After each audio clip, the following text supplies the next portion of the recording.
ಬೇರೆ ಬೇರೆ ವಧೆಗಳ ಪ್ರಸಂಗದಲ್ಲಿ ರಾಮಚಂದ್ರ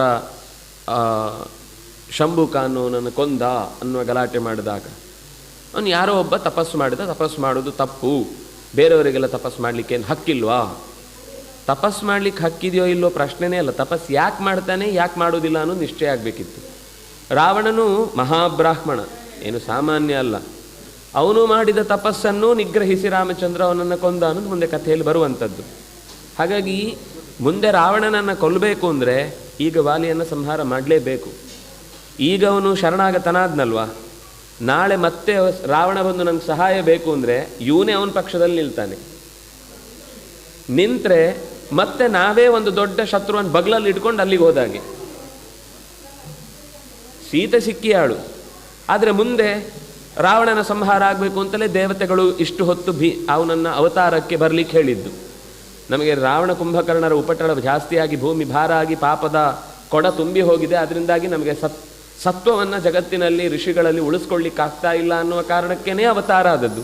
ಆ ಅವತಾರದ ಮೂಲ ಸ್ರೋತಸ್ಸೇ ನಿಂತು ಹೋಗುವಂತಹ ಒಂದು ದುಸ್ಥಿತಿ ವಾಲಿಯ ಸಂಹಾರ ಆಗದೇ ಇರುವುದರಿಂದ ಆಗುವ ಸಾಧ್ಯತೆ ಇತ್ತು. ಹಾಗಾಗಿ ಮತ್ತೆ ಅಲ್ಲೂ ಮುಂದೆ ಒಂದು ಮಾತಿದೆ, ಔರಸೀಂ ಭಗಿನೀಂ ವಾಪಿ ಭಾರ್ಯಾಂ ವಾಪ್ಯನುಜಸ್ಯ ಪ್ರಚರೇತ ನರಃ ಕಾಮಾತ್ ತಸ್ಯ ದಂಡೋ ವಧ ಸ್ಮೃತಃ. ತನ್ನದೇ ನೇರ ಮಗಳನ್ನು, ತನ್ನ ನೇರ ತಂಗಿಯನ್ನು ಮತ್ತು ತನ್ನ ತಮ್ಮನ ಹೆಂಡತಿಯನ್ನು ಹೀಗೆ ಯಾರು ಭೋಗದ ವಸ್ತುವಾಗಿ ಬಳಸಿಕೊಳ್ತಾನೋ ಅವನಿಗೆ ಬೇರೆ ಶಿಕ್ಷೆಯೇ ಇಲ್ಲ, ವಧ ಸ್ಮೃತಃ, ನನ್ನನ್ನು ಕೊಲ್ಲಬೇಕು ಅಂತಲೇ ನಿಯಮ ಇರುವುದು.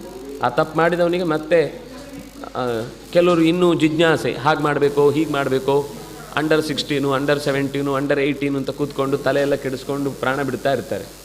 ತಪ್ಪ ಬುದ್ಧಿ ಇದೆಯೋ ಇಲ್ವೋ, ಅವ್ನು ಮಾಡಿದ್ದು ಏನು ಮಾಡ್ತಾ ಇದ್ದಾನೆ ಅಂತ ಗೊತ್ತಿದೆಯೋ ಇಲ್ವೋ, ಅಂದಮೇಲೆ ಶಿಕ್ಷೆಗೆ ಅರ್ಹನೆ. 16 ಆದಮೇಲೆ ಅವನು ಅದನ್ನು ನಿರೀಕ್ಷೆ ಮಾಡಲಿಕ್ಕೆ ಇಲ್ಲ. ಹಿಂದೆ 16 ಆದಮೇಲೆ ಅವನಿಗೆ ಅಧಿಕಾರವೂ ಕೊಡ್ತಾಯಿದ್ರು, ಅಂದರೆ ಅವನಿಗೆ ಬುದ್ಧಿ ಇದೆ ಅಂತ ಅರ್ಥ, ಬುದ್ಧಿ ಇದ್ದು ಮಾಡೋದು ಅಂತ ಅರ್ಥ.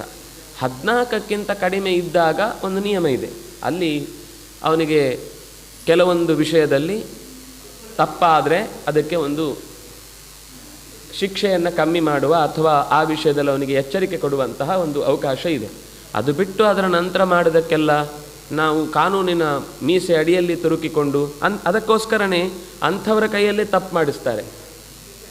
ಬೇರೆಯವರು ದೊಡ್ಡವರು ಮಾಡಿದರೆ ಅವರಿಗೆ ಶಿಕ್ಷೆ ಆಗುತ್ತೆ, ಇಂಥವ್ರ ಹತ್ರ ಮಾಡಿಸಿಬಿಟ್ರೆ ನಮ್ಮ ಕೆಲಸವೂ ಆಗುತ್ತೆ, ಅವರಿಗೆ ಶಿಕ್ಷೆ ಇಲ್ಲ. ಹೀಗೆಲ್ಲ ದುರುದ್ದೇಶಗಳಿಂದ